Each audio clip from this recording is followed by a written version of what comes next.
And welcome to another edition of South Texas Crossfire. This is Attorney Joe Flores to remind you to join us each and every week right here on KTMV and also on podcast and your social media. We also are on Twitter, we're on Instagram, we are on Facebook, and we also love to give our guests a link so they can put it on where they want, and you can share it with everybody you want also. So you might be asking, what do I have in my hand right here? And this is a drone. In fact, this is the first time I've ever held one before, and there's a serial number, and we're going to be talking about why that is important. And we're going to also be giving some clips of stuff as we're talking images of the drone in action, and also an interview with somebody with education, training, and knowledge about it. But also we're going to have a lawyer on board that has a passion for drones and keeping them within the guidelines of state and federal law. So without further ado, I'd like to introduce you to the CEO of Ascend, and we can have that on there, and he can talk to you about his company, David Miller. Hi, David. Hey, how you doing today? Well, you're already a natural on TV. I mean, relaxed, poised, and this is your first time, this is your first rodeo, but not Yes, with sir. drones. No, sir. So let's get down to it. You brought some materials with you. I appreciate that. But before we get into it, the meat and potatoes, could you tell us about your education, training, background, and why you have a passion for drones? Well, the passion came from when I was just a little kid, probably about 7 or 8, and my dad bought me a remote control truck, the roadway truck. It was remote control. All it did was just go backwards and forwards, backwards and forwards. You gotta understand, this was back in the 70s. So they didn't do a whole lot, but I was still, that got me hooked right there. And anything RC related, I've been hooked. I'm just fascinated with just the planes and the cars and today's technology. RC for the rest of us, it doesn't Remote mean, control. Okay, I thought you were talking about the Coke in the 70s. Yeah, well, remote that's good control. too. There you go. There you go. Okay. And tell us a little bit about drones, how long they've been around. Well, drones have been around since probably the 50s. Really? The government probably has been using drones for quite a while, and they just recently pretty much came to the public. They started out with little toy type drones, and this company here, DJI, this is more of a common drone now that you see in the skies, and it's got a lot of technology to it. And what are the purpose of drones from a personal to a technological and business sector? There's a wide range, isn't there? There's a infinite range. Right now, the drone industry is in its infancy. So there's a lot of ideas coming out already, and they're predicting in 2024 it'll be a $158 billion industry. Investors, take heed of this. I'm not trying to give plugs here, but you talk to somebody who knows about it. And we also want to welcome on the panel our good friend, and he's been on employment law. He's been on federal law, and he's going to also comment in a few minutes on the law on that, but we'll continue with the interview with David. But I want Robert Howell to jump in. Welcome, my friend. How Joe, are you? Doing very well. Thank you for having me. Happy to address some of the constitutional issues that I'm passionate about and address some of that as it relates to drones.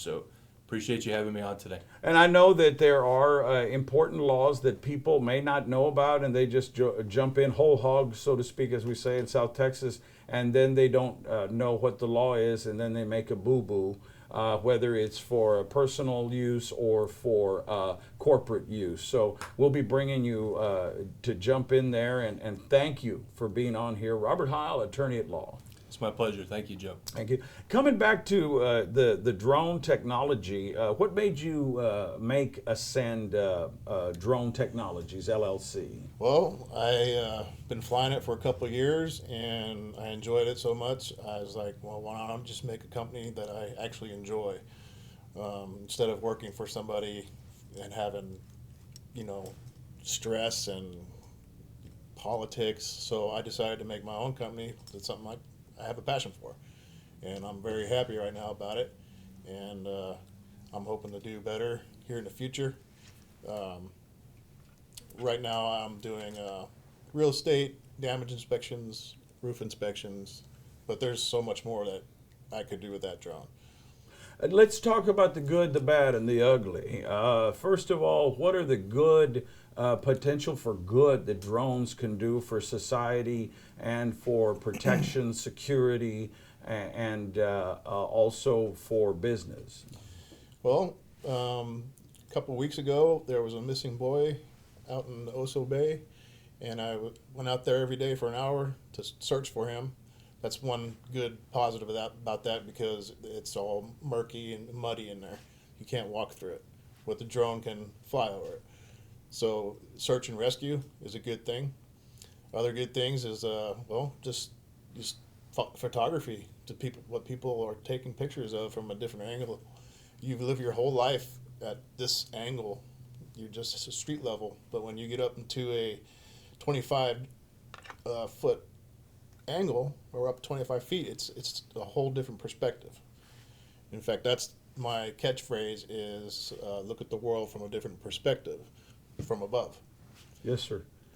And that little boy, I hope to God he was found. He was found. Unfortunately, he was deceased. Oh, gosh. And he was just on the outside of where I was searching. So, yeah, my condolences to the family. We also heard of, I believe in the North Carolinas, a 1.5-year-old took off during Mother's Day. yes. And so I'm sure they're trying to use this technology also. This technology, even though this ended in tragedy, it shows, and our deepest condolences to the family. This shows what a drone can do that can help law enforcement. Yes. And it can help search and rescue. Yes. Let's talk about what people can do that are the criminal element. We don't want to give anybody any ideas, and we don't want to give law enforcement any more work than they're already taxed with. But what have you seen in the past that people have done with drones that have been caught and punished? They've been, there's a set of rules that you have to follow. It's Part 107 to get your pilot certification. Hobbyists don't do that. They don't need to do that. So they can enter unauthorized airspace, not realizing it because they haven't gone through the education, the training to get that license. So you run into problems that way, like going over people, which is it's not allowed. It's against the law. Going into infrastructure, critical infrastructure like refineries or stuff. Basically, if there's a fence around the refinery, it's made to keep people out. So it's common sense that you don't fly over a refinery if they're trying to keep you out. So that is against the law in Texas. Different states have different laws. Ohio, I believe, banned drones for real estate. I mean, they really cracked down on them. This is interesting. I'm just fascinated by it. I'd like to turn to Robert for his take on the law on that. Robert, what have you seen without commenting on cases of a particular nature? I know that you've got to keep those confidential, but what do you see in general in the law that could get companies in trouble and individuals in trouble? Well, what I can say is I'm very passionate, as you know, about constitutional rights, the Constitution of the United States, the individual freedoms that we have as citizens. And thankfully, the government locally here in Texas, also on the national level, has enacted some laws. David is very knowledgeable, an expert in this field, referenced the Code of Federal Regulations, Part 107. And that thankfully set up some parameters and also some guidelines for what is required in order to operate in federal airspace for individuals. So there's a lot of regulations in terms of getting a remote pilot certification, not flying over individuals, not conducting improper surveillance. And the government has already recognized this, so there's already trying to attempt to create a balance and some governance and some oversight over this issue so that our rights can be protected, and so we have some order in the drone industry, which, as David also mentioned, is in its incipiency. We're just learning what their powers are for good or for evil, so to speak, and so as any tool, it can be used for either purpose. And as we're uncovering new purposes, the laws are catching up, people's awareness is catching up, and the state of Texas is catching up. Under the government code in the state of Texas, Section 423, they're making it illegal for individuals to conduct surveillance over private property, over areas where people are entitled to have a reasonable expectation of privacy, or businesses. And I think it's great that the state of Texas has recognized protection for business owners, in particular, to be illegally surveyed, and they made it a crime to commit surveillance over private property. And obviously, you're balancing Fourth Amendment constitutional rights. Under the Fourth Amendment of the United States, probably one of our greatest, most important protections as citizens is to be free from unreasonable search and seizures, to be free to have privacy in our lives, in our homes, in our papers, in our business affairs, and to not be surveyed by private citizens or even the government to come in and take over our private lives when we are doing things in a way that is legal, doing things in a way that is healthy. The government has no right to come in and intervene in that and to illegally capture photographs, to capture information that is part of our personal privacy. Well, very well said, and I want everybody to know out there that Mr. Heil has worked on this diligently. A lot of lawyers have not taken the step to take care of their business clients, and some of their business clients heed a warning. Do not think this is a minimal or trivial aspect of the law. This is very dangerous. Let's turn back to David and talk about your typical client that's seeking help with a drone. Can you give me an example of a particular client that may be interested in a drone and how that could help their business? Well, I would highly recommend to go through the training.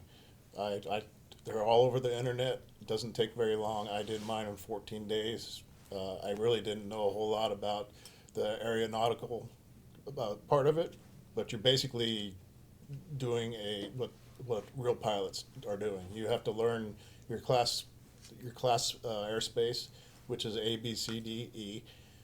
You have to, if you're within 5 miles of that airport, you have to obtain authorization from that airport to fly.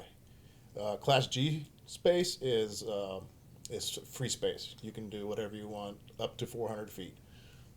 A typical client, let's say real estate or something, what I do is either side of the house, I get permission from the neighbors, and then just let them know that I'm going to be flying over their home. And so not to be alarmed, I'm just taking photographs. It shouldn't take any more than 15, 20 minutes. That's common sense. That's courtesy. Unfortunately, a lot of people don't have that, and they're going to ruin it for everybody. And that's where the anti-drone countermeasures come into place. Is there a big lobby anti-drone right now that you're aware of? The government is pushing it pretty hard. They're estimating by 2021 there's going to be 2.9 million drones flying around. A lot of them aren't going to be registered. They're not going to have any idea how many, where they're going to be flying, because people aren't going to do it. Now, being registered and licensed, you know the rules. So typically, a licensed person is not going to break those rules because you know the consequences. The maximum fine for entering unauthorized space is $20,000 fine from the FAA. It only costs $5 to register your drone. So you do the math. It's better be safe than sorry, because the FAA is cracking down. There's too many drones are being used for too many things. In Syria, they were dropping grenades from drones, attaching explosives to drones. So it's going to be Chemical warfare. Going to be chemical warfare. It's coming. It's going to be here. That's the reason for countermeasures. So this model, could it have like a claw or a hand that could hold a weapon and drop it down? Is this the type, or something similar to this model? They're a little bigger. They have drones about the size of this table that can have a larger capacity. Oh, wow. You're allowed no more than 55 pounds. So it has to be 54 or less, including your payload, legally. Okay. Unbelievable. Yeah, so it's going to be a concern. It's a security concern already on the border. The cartels use them to see if that part of the border is clear, or they attach drugs to them and just drop them and then fly back. This is amazing. Just hearing this, I'd heard of Amazon thinking about using them to replace, and I'm worried about this because I saw something on Vice, one of my favorite shows, with Sean, the creator, and a couple of the journalists I tweet with a lot.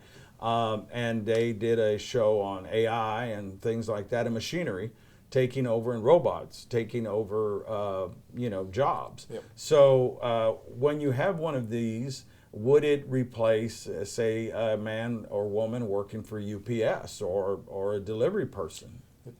It looks like it's heading that way. We're getting driverless cars, getting fully autonomous drones. This is the future. Technology. It's sometimes good and sometimes bad. And people will have to evolve to get more technologically savvy in order to be part of this AI or artificial intelligence plus the robotic industry with the drones. We've got a couple of minutes left, but I wanted, and as we've been talking, we've been putting your company and the number of your company on, and it's 633-2050. If people have some information or if they have questions, and 100% veteran owned. I wanted to underline that and thank all our veterans for serving. Thank you for your service. You're welcome. And I think that I'm excited about your business. It's probably, it is the first one that I've brought on with artificial intelligence and about drones. And is there anything you'd like to tell the public out there that's on social media throughout the world and here in South Texas on television? Yes, I would. Use common sense.